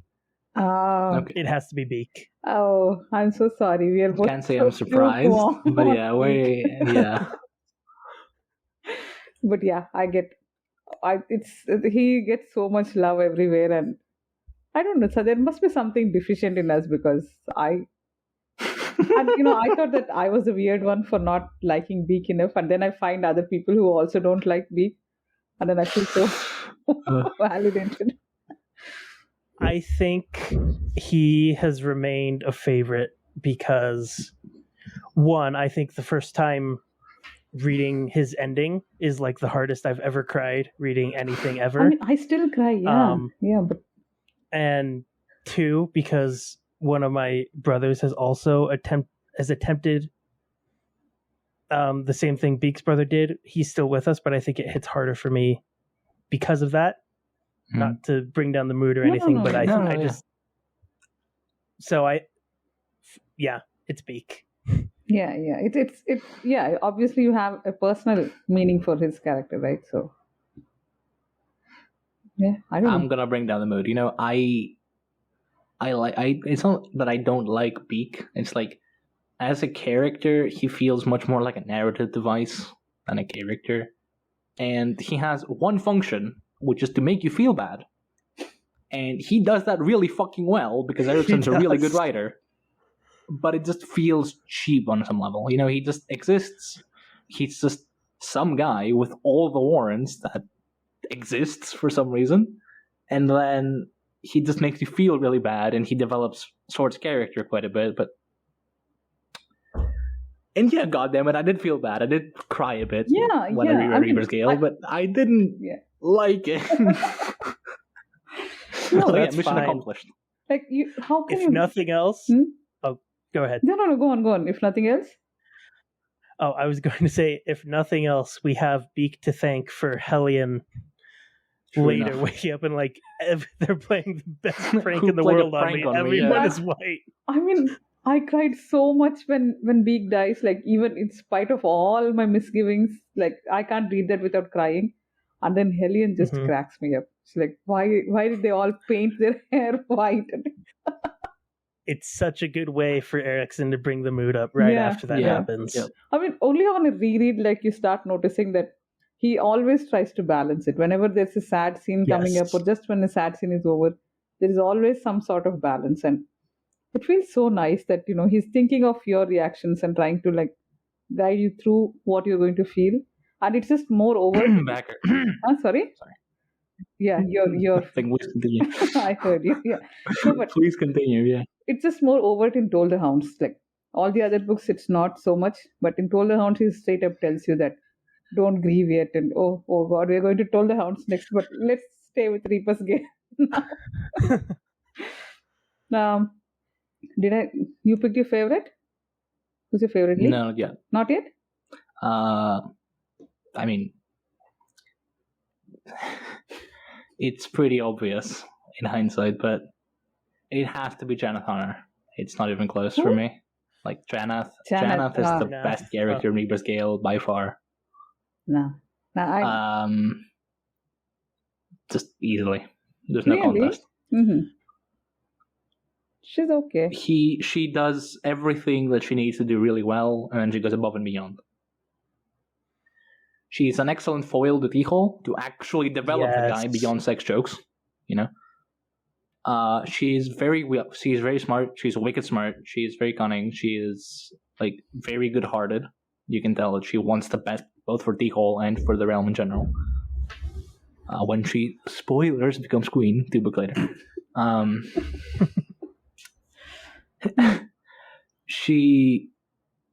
She's probably, like, the most kind that anyone has been to Ublala until Draconis comes along. Yeah. Which is really interesting, but yeah. And also, she just has the ability to be a vessel for Ericsson's philosophical ideas without feeling forced, because she is a philosopher, right? And the way she does that is honestly some of the best of Ericsson's writing, in my opinion. She's, like, in a position of total weakness. She's chained, she's dehydrated, she is starved, she's sitting on her own wastes, and she still fucking destroys Daniel. It is just delectable. It's amazing. It's so good. She belittles Tanel Yafanar because he deserves it. Mm-hmm. She reads right through Garrison Victad, like right through him. And what is especially good about this sort of writing is that Tanel doesn't care if he himself gets insulted because he's used to it, because he's an idiot. But when someone questions and, like, invalidates the leader that he's come to worship, that's when he snaps and starts beating the shit out of her and, like, leaves her unconscious. And even then, she still beats him in his own game. In a scene which is, like, very graphic, which I'm not going to bring up, but it's just really, really fucking good writing. And I also appreciate the fact that she doesn't get off the hook for free, like Siren, for instance. She doesn't get her memory wiped. The emotions is taken away. She still remembers what happened, vaguely. Which is considered a bug, not to leave her traumatized for the rest of her life. But it also isn't like it happened, whatever. It's just gone now. It's not. magicked away, which I appreciate quite a bit. Mhm. A writing tool. So yeah, Janeth for sure. If nothing else, because she puts up with Tico's antics. Just love Janeth. Oh, so this is how you think through your long essay replies. Like, yeah, I can see this like happening live right now. Like, no, it's like reading one of your Absolutely. comments. Absolutely. That's what happened right now. Nice. Yeah. Yeah, pretty much. You just didn't have Search of the Fallen to pull out quotes right now, but I didn't. That's true. Usually, I remember like a couple keywords. Like for that particular scene, the keyword is "little man" or "moral relative." So the quote from Janeth is like, she mentions her treatises, and Tanal goes like, "Oh yeah, your moral relativism," and she goes, "No, I reject all forms of moral relativism, little man, which you would know if you had read my treatises." And that's what I remember. Just look up into Reaper scale if I ever need to pull up a quote. Because I've read the fucking scene like 3 times now, and I memorized it because it's just really good writing. Yeah, a look into the mind of Lee whenever she writes comments. yeah, it was nice to see. I hog What the spotlight too happened? much. What I'm very happened sorry. Please. Oh, I was just going to say that's the difference because I've read that scene 3 times as well, and I would never be able to Yeah, quote it like that or remember it. he just remembers a lot of stuff, and Okay, it's 3 times on top of actually reading the book. You know, it's like I would go back and read it again. Is what I mean. Okay. no, but it's nice to have at least one host with like a decent working memory. Otherwise, Oh come Yes. I can't even remember which book we're talking about. I feel like gamut sometimes.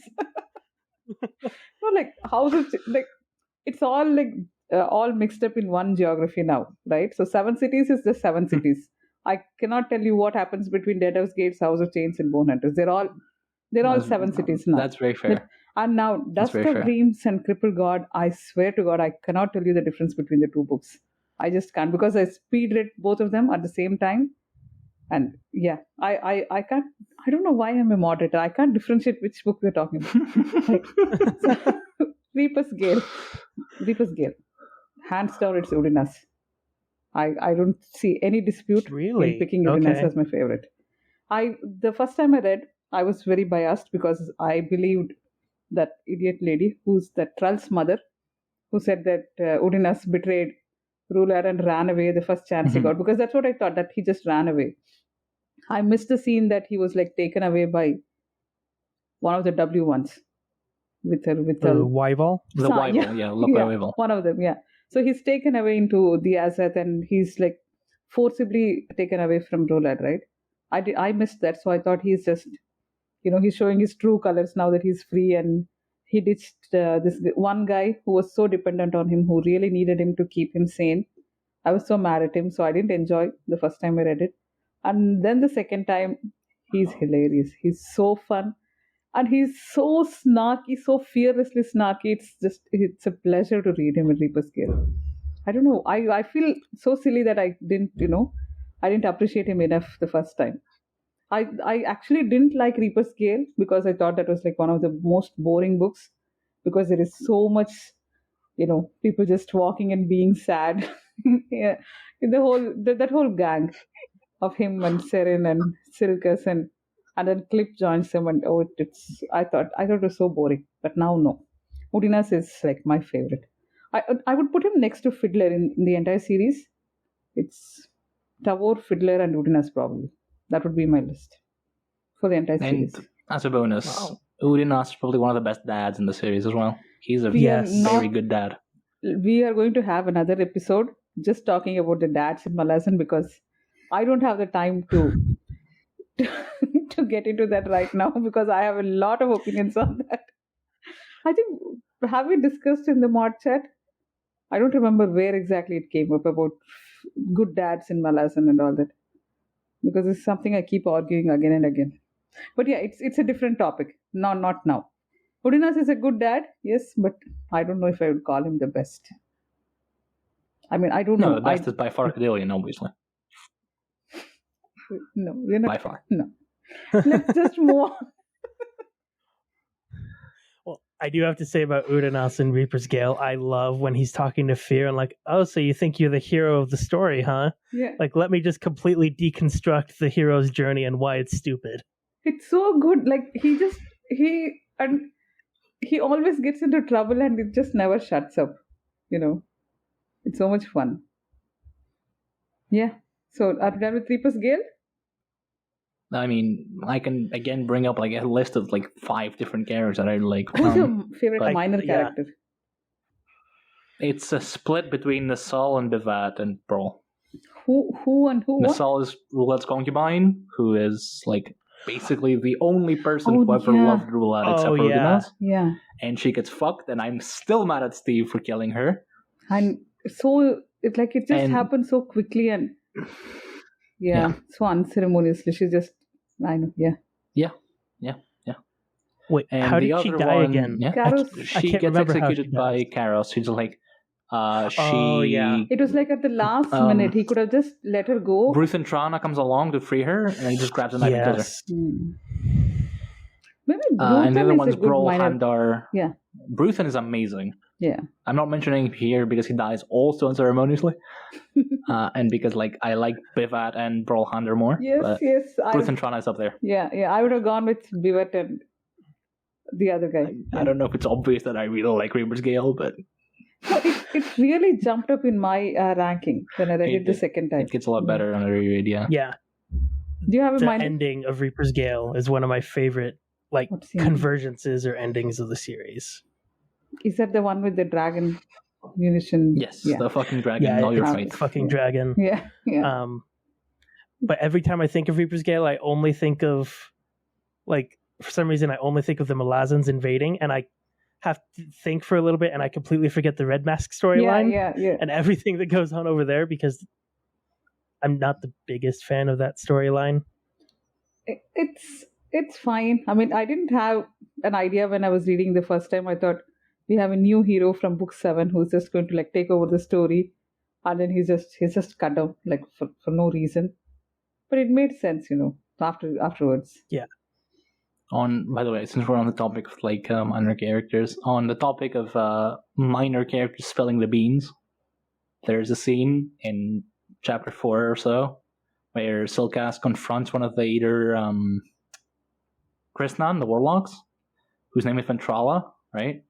And he just goes, "Who are you serving?" Like this guy, and okay, go tell Hanan Mosag that your god does not deserve this, and if he ever stands against me, I will kill him. But you're at fault here for his suffering, not the other way around. And it's like Silkas has like 3 lines where he just spills the beans. That the crippled god isn't that bad, actually. And then he just flies off. Okay.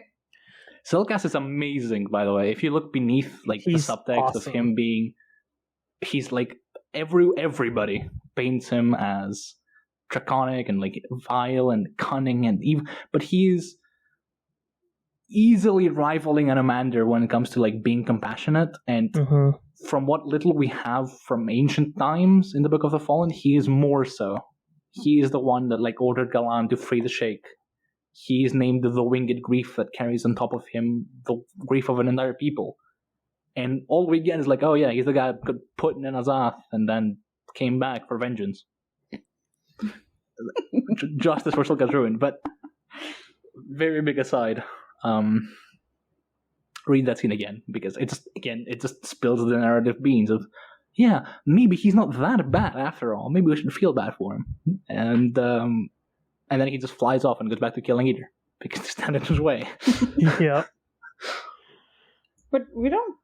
I think my favorite would still be Daival, Atri, Preda, Daival, Brolander. The Bivat and Brol are my favorite. Yeah.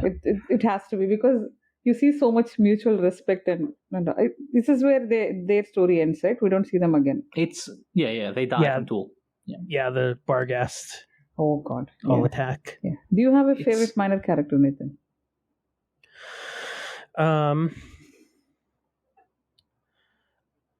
If I'm gonna go super minor here, but I really like the assassin that keeps saving Brolhandar's life, This and then is- that very scene where he's like, "Can I have one last favor?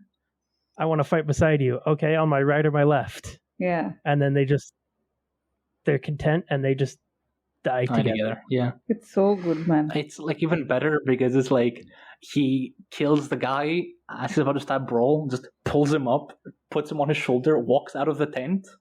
Brawl wakes up the other night like, oh, my ancestors must have been smiling upon me. Just nods like nonchalant, like, yeah, probably. He's like, I had a really good sleep last night. There are like 8 bodies stashed outside his tent. Like, yeah, I'm sure you did. Yeah. I don't know. I love as he walks out and then 2 other assassins come out and he just throws the Like, body at one of them. That. Yeah, and they just throws them. I love Reaper Scale. I'm just... No, Erickson shines so much, Like, can you see the difference between the way we are discussing something like Lone on, Coltrane and stuff in the early books, and now see how complicated the characters have become.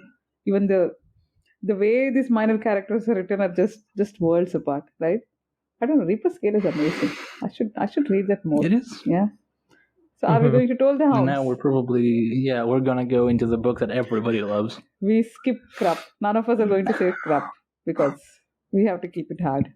It's only fair. Yeah. Yeah.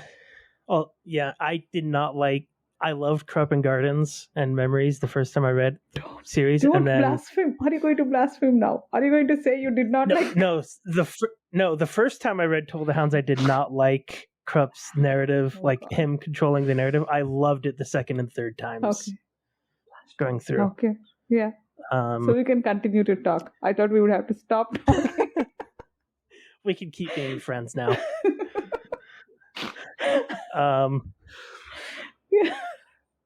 I can't believe it. But I think... What did you enjoy? Yeah, is that why you stopped reading?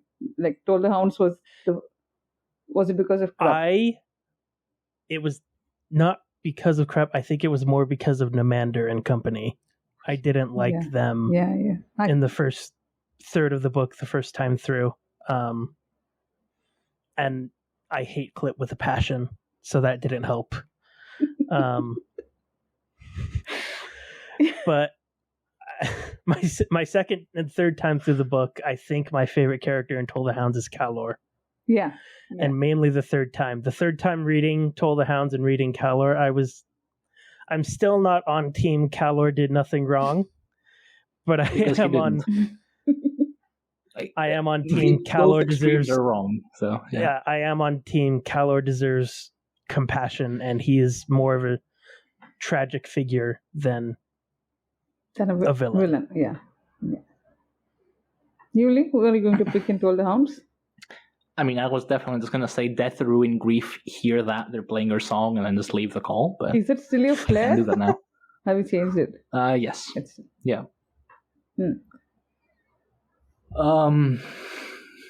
Fuck. So, I don't know, actually. On my first read,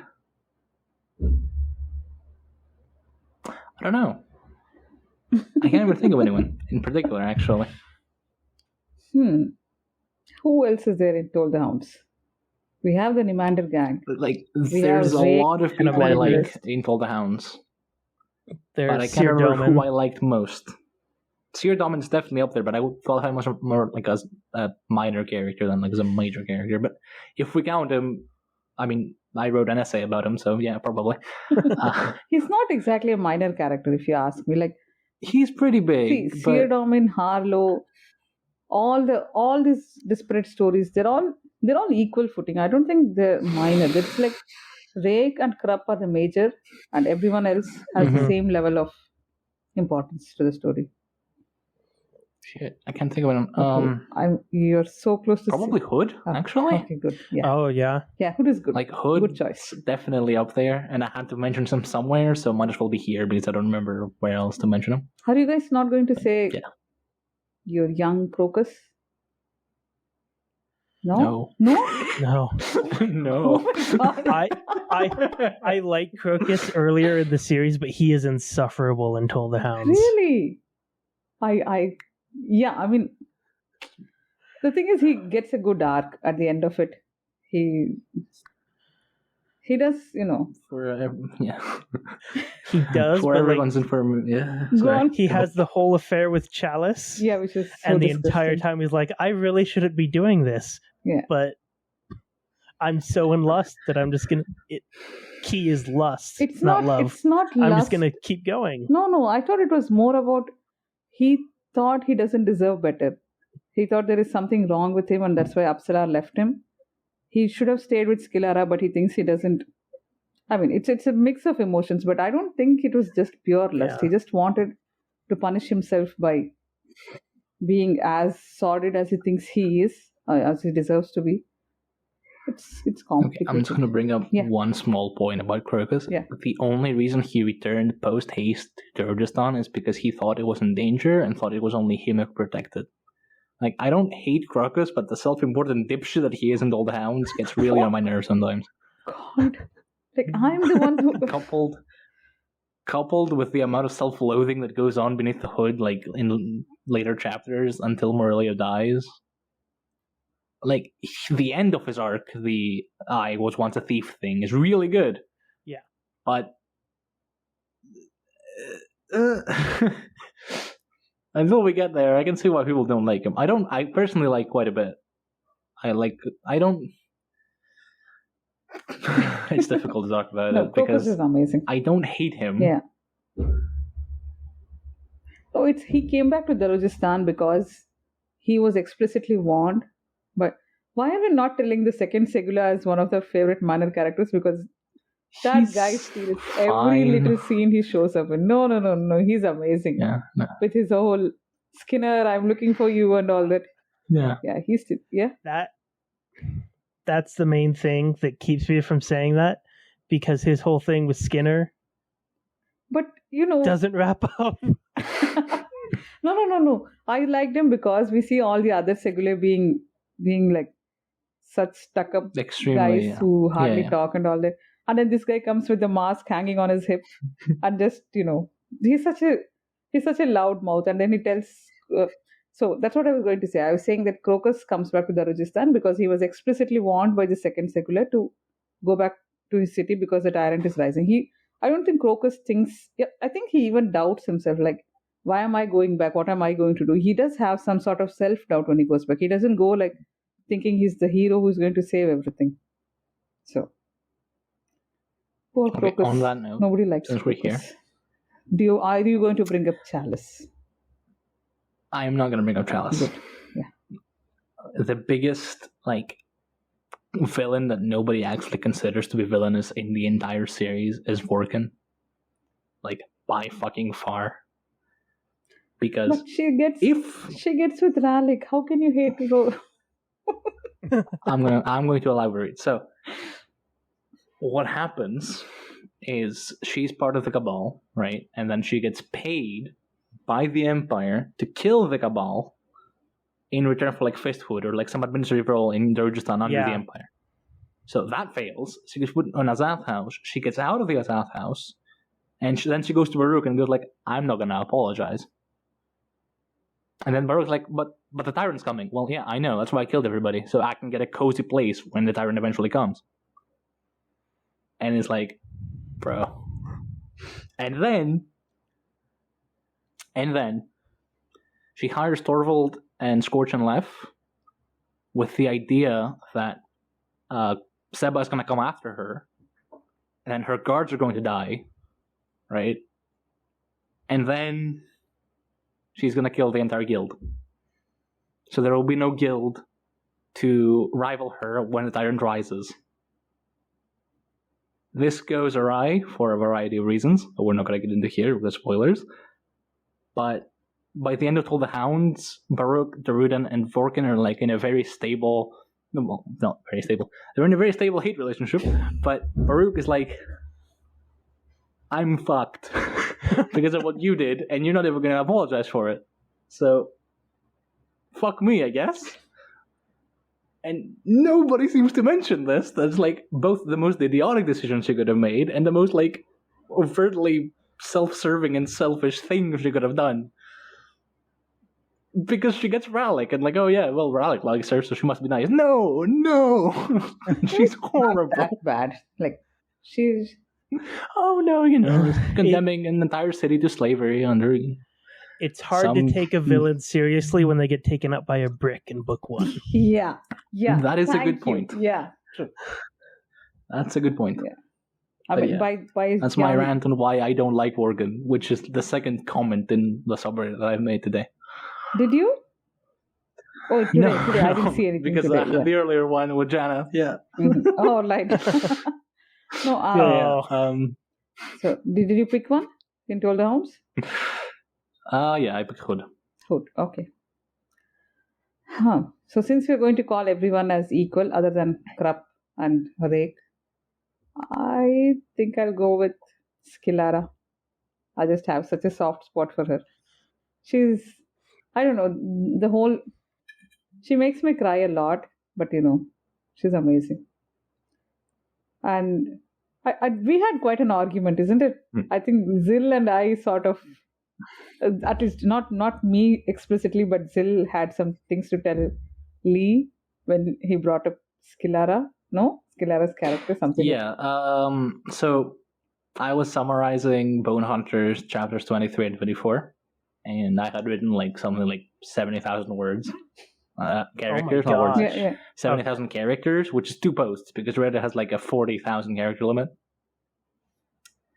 And the epilogue is okay, I guess we're going to Kyrgyzstan now. And Lara's yeah, I probably could have gone for something better, but it's fine. You know what? It's fine. I'm going to go with him. I'm not going to tell him anything.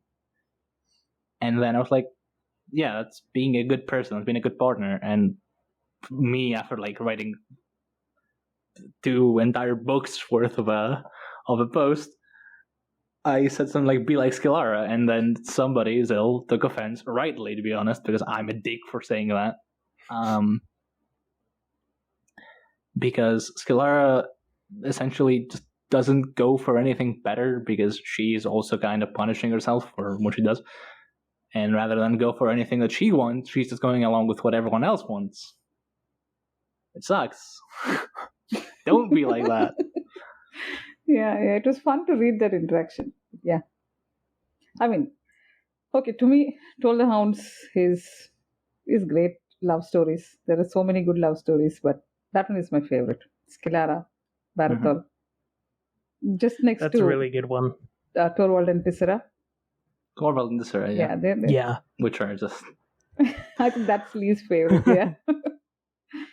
They're pretty good. Isn't Torvald's first line when he gets back I'm back from getting bread or something like that? Yeah. Oh, they're so good together. And I like the Tissera just has some amazing lines. Yeah. Tired thighs included. Tired thighs, yeah, that's what I was going to say. He said something he thinks her creativity is drained and shit like that, and then she just says, no, it's just tired thighs.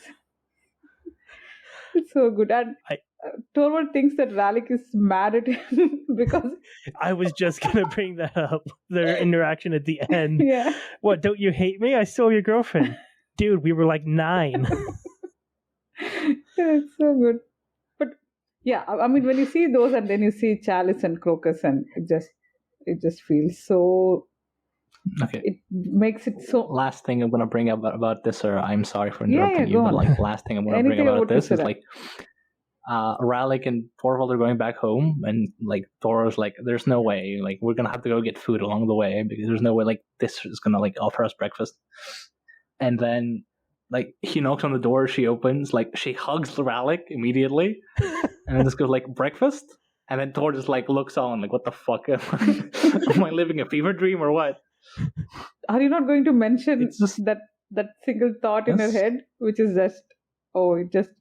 I did not even notice it the first time. Best men in her life, or what? Yeah, her 2 loves, and then she has a wild thought or something, which we're not told what that is, but it was just right. It just left to us.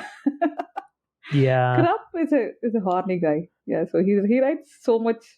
That's for sure. Yeah, Krupp is amazing. Yeah. I mean, because we decided we are not going to mention Krupp as our favorite, we've just skipped discussing him entirely, right? But there's so much in Told the Hounds, though. You brought up Hood. I love Hood's just his final line before his head gets chopped off is I've reconsidered. Yeah. And I think with a lot of people, I thought that was Yeah. I thought he was being serious the first time that I read the book, and then you realize later, oh no, Jagged just have humor like that. He just gets into the wagon, just brushes off like, okay, well then, where were we? No, he just has that. The immediate next line he says is something like, he's like he kept his word. He kept his word, and then he says, and then Draconians are like, what the fuck did Drake do? Dracon is going unhinged, like, what happened? Why are you here? And all that. And then he says, I have missed you, Draconis. Oh, Hood is amazing. Yeah, that's a good choice, Lee. Hood in Toll the Hounds Thank you. is very good, yeah. But I think Hood in the entire last 3 books is one of the best characters, to be fair. Yeah. Which, okay, this is Zill's favorite one, Which one? Dead Smell in the Ram in Dust of Dreams. Which one? Dust of Dreams, Chapter 9, Dead Smell, all of Dead Smell's arc in Dust of Dreams. Yeah. Which is, okay, this is obviously not Toll the Hounds, but, on top of being hilarious, Hood is also, one of the more compassionate deities and one of the most, good. He's, actively good. Uh-huh.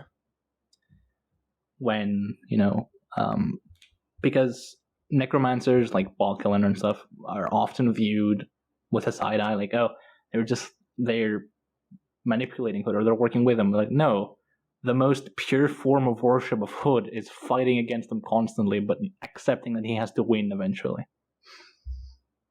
And that smells straight up asks, what do you have to offer me? An end to fear. And okay, well, that sounds like a good deal.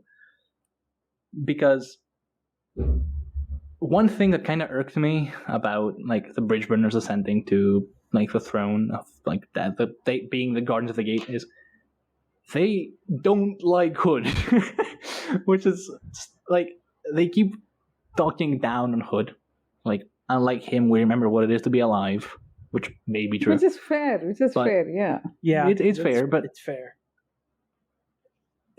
Hood essentially was a personification of death, and one thing that's so subversive about Hood in general, which is one thing I really like about Malazan, on top of all the other subversive things it does on a cosmological scale, dark isn't horrible and light isn't good,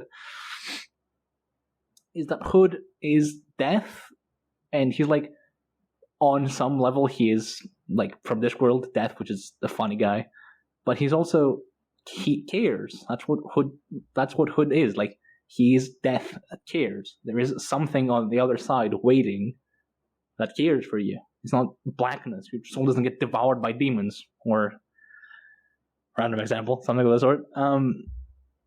Something is on the other side, and it's not just afterlife that is determined by how good you were. There's an actual arbiter that cares and doesn't want to punish you, but he's not going to pull back any punches if you were a piece of shit in real life. See, Reaper Scale, you don't want to know what I do with the Souls of Advocates.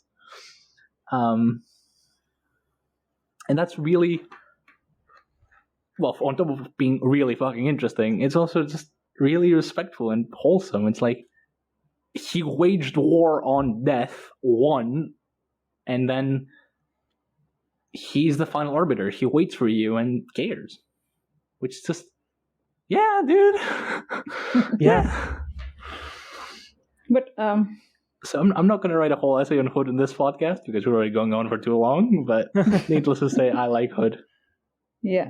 I do probably need to get going in the next 15 or 20 minutes. Oh, we're done, right? Toll the Hounds, so we just have 2 more books. Yeah, that's Dreams and so let's rapid fire those because I've gone on too long. That's what Dreams? I have such a fuzzy memory of Dust of Dreams, and I don't know why. Welcome to the club. Maybe because it's part 1 of the final book, and lots of the plot lines are just setting up for book 10. But I think I ultimately come down on Breeze being my favorite in Dust of Dreams. Very fair. We don't really get much of him before Dust of Dreams, and then that's when you realize he's a really compassionate, smart, good commander. And I can't remember her name right now, but his romance with Aranik. Yeah, we're just waiting. That's one of my favorite romances in the series. Yeah. So Briss, you? I mean, my all-time favorite on this read on Dust of Dreams is Bottle by far. No. Oh God, you picked mine. There is a That's a scene good one. with Cinder on the boat where Cinder approaches Yes. Bottle to like romance him and get his help. And then he's just wondering all the different ways he could kill himself right the fuck now to avoid embarrassment. Yeah. And so, like, okay, yeah, I'll just drop over to the side. But what if I drown? It's fine. I'll slit my wrists on the way down. But that, like, maybe that won't be quick enough. So I'll just stab my heart and then my wrists. Yeah, but then I might still drown. So it's fine. I'll just drink Parrot poison, then stab my heart, then slit my wrists, then fall Then off the I'll edge. Drowning, nothing to it. It's just, Yeah, I love Bottle. Cinder's also really good. Aeronect is really good. Dead Smell's really good in this book. Mm-hmm. Ruthan. Hood is really good. Ruthan is really good. Fucking hell. Can you mention one more before I go on and mention because every I have character in Dust of Dreams? I have a different main favorite. Yes. Oh, it's I don't know how to say it. Badel, whatever. Badal. Yeah. Badal. Yeah, the one with the words, yeah. Opal, shards, diamonds, gems, or whatever. I think she's my favorite. I think we can all agree that the snake was, I mean, at least for me, it was so boring, and I thought, oh God, I can't believe I'm reading this. And then it just hits you all of a sudden, and then you go like, I was such a horrible person that I got bored reading children suffering. How could I, it was so hard for me to digest. So the snake and Badal especially. But last honorable mention. I swear to God, I'm gonna finish my thing in a rush. But like, the trio of the keychain hierarchy. yeah. Oh yeah. Gasler and Storm are just fucking yes. Oh no, so I good. thought you meant the actual keychain because my favorite is Sagchrok and Gunthmak, which I never. Shanktrog is great. They're really and good. Guzmak is also really good. But I mean, yeah. their romance. I Yeah. don't know why we don't. It's so good because I don't know. Because they're not human, we don't really look at them. But this time, at least, I was picking up on the way they both speak to each other. It's so good. It's so nicely done. So that would be my favorite minor character. Major would be Badal. We are going to quietly sidestep the whole Barghast Hetan thing and not get Yeah, get into digression. Yeah, No. we don't need to talk about any of the Barghast storyline. Right. Yeah. Except that my favorite minor character in Dust of Dreams is probably Abristal, the queen. Oh yeah, Yeah. Firehair. Yes. Yeah. Yeah. That is obviously, yeah. She's good. She's just so snarky and sassy and doesn't let anyone tell her what to do and always has to have the last word, and I love it. Does Felash have more role in this book or the next one? Hey, it's the next book. It's the next okay. book for sure. Do you know what I realized about Felash? I swear I'm not going to go on for long. But she's also 14 years and she's a noble born. And, I was thinking that maybe she has some parallels to Felicin. Is this how Felicin would have turned out? If she, Maybe. if she had a luxurious life and she was spoilt enough and all that, maybe. Because the names were so similar and I was thinking the age, Yeah. because it keeps coming up again and again that she's 14 and that girl was also 14. And yeah, I was just reminded of Felicin when I was reading. I think the difference is that Felicin is not a high mage of Omtos Falak Yeah, and doesn't have That's a ton of good power point. and Was competency. her main war in Omtos or did she just like channel it? I was not sure what exactly her powers were like. I'm not sure either. Yeah, but she was able to. I remember Hood turning up and like, oh, that's my ship. Hi, hello. But No, it was like I don't she remember was the not details. very familiar with the whole realm of Omtos. So it was like Mhm. she was just very powerful, and she said that I'll just try. Let me just try Omtos, and so Right. okay. I think we have quietly slipped into Cripple God. So who's your favorite there? Yeah. I mean, Tavor. Tavor. Yeah.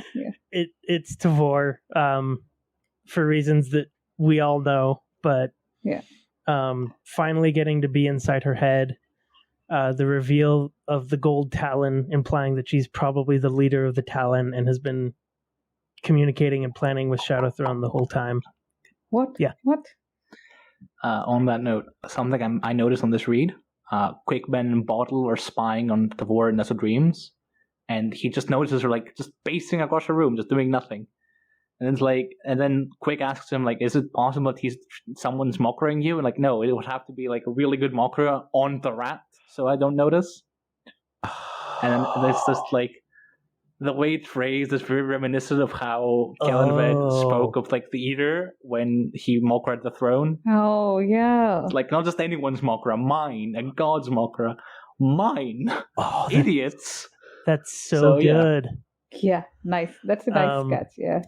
But yeah, the Talon is like the actual full-on reveal, like, oh yeah, she's been with him this whole time. Yeah. And then that scene where she sees Gnos and just breaks down. I could get choked up right here just thinking about it, because it brings it full circle, and I love the choice that she never finds out what happened. Oh yeah. I don't know. Yeah, you're not explicitly told she finds out, but I think at some level she knows, is what personally I think. I think maybe subconsciously she might have the thought, but I think she's denying it maybe in her conscience, because that would break anyone.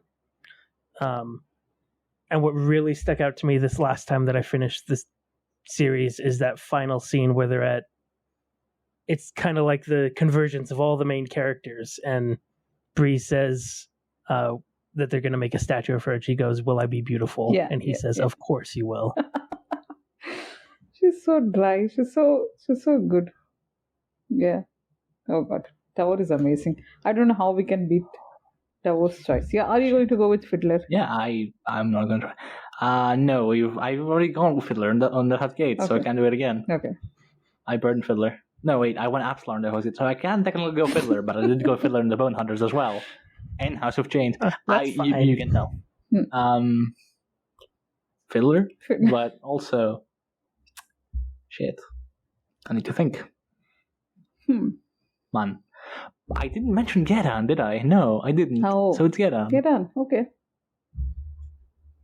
I think he's a lot cooler in Desert Dreams when we get like all the lore bits, but I mean, I'm not gonna say no to a guy killing dragons and thinking there's an entire legion behind the fucking wall and just one guy with a big sword just killing everybody. Yeah. So yeah, just that is so good. You know, all the Leosan thinking that the whole Hust Legion has come here with their arm. Yeah. And, oh no, it's just one guy. That's it.